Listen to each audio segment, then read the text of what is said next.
In this video, we'll learn how to factor cubic polynomials using grouping. First, I'd like you to multiply each of these sets of binomials and monomials together. Pause the video as you do it, and then we'll look at the results. Before I show you the results, one thing that I'd like to point out is that each of these problems has one binomial term that is a quadratic that can't be factored, an x squared plus 3, x squared minus 5, x squared plus 7, and x squared plus 3. Those terms cannot be factored over integers. Okay, now let's take a look at the results. And just check to make sure that you got them all right. Now we're going to look at the process forward and backward. So as we multiply x squared plus 3 times x minus 1, we'll set up the expansion box, fill in the 4 boxes in the center, add them together. And notice that in this case, when you have an x squared, a quadratic binomial, times a linear binomial, that you get 4 different terms. There's no common terms within the expansion box. Now, if we did this in reverse, we could take the highest degree term and the constant and put them in their places.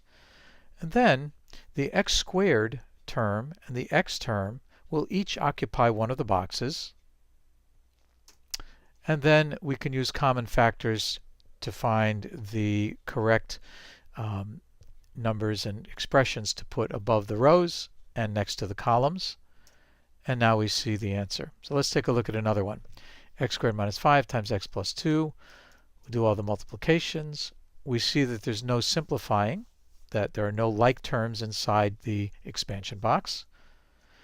And then if we do this in reverse, if we start with x cubed plus 2x squared minus 5x minus 10, and we just put each term into one of the boxes, the x cubed term and the constant term in the upper left and lower right, and then the x squared and x terms in the remaining 2 boxes, and then find the common factors of the columns and rows, we see that the factors are x squared minus 5 times x plus 2. So let's do one without seeing the multiplication first. We need to factor x cubed minus x squared plus 3x minus 3. We place each term in one of the boxes, find the greatest common factor for the column and for the first row, and then for the other 2 columns. And we have our factors back, x squared plus 3 times x squared minus 1. What if we group it the other way? What if we put the 3x and negative x squared in different places? Well, you'll just see that the factors come out reversed, but they're the same factors. Now, let's factor x cubed plus 2x squared minus 5x minus 10. Now, we don't have any product and sum calculations to do for these. We simply group the first 2 terms and the second 2 terms. And notice here that the 5x minus 10, when we do the grouping with that subtraction in front, that after the grouping, that turns into 5x plus 10.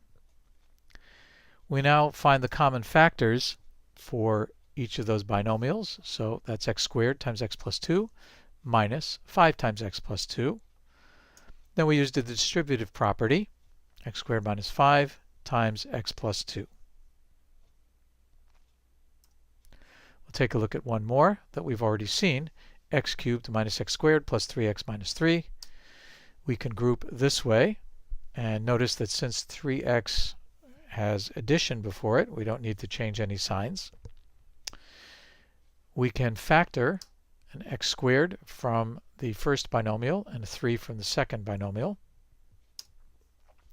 And then the factors are x squared plus 3 times x minus 1. Now just reiterate that this type of factoring only works when the cubic expression has been formed by multiplying a quadratic binomial times a linear binomial. if it factors another way, grouping won't work. Now here's an example with common factors. Again, if we look at this forward, we multiply everything out.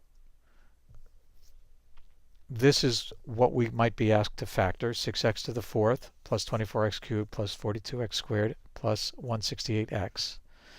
And if we had to factor that in reverse, the first thing that we would do is pull out the greatest common factor. And now we take a look at the cubic polynomial that's left, and we can group, pull out an x squared from the first two terms, a 7 from the second two terms, and now we have our factorization. So the steps are: factor the greatest common factor, group the binomials with common factors, factor the binomials, and then use the distributive property.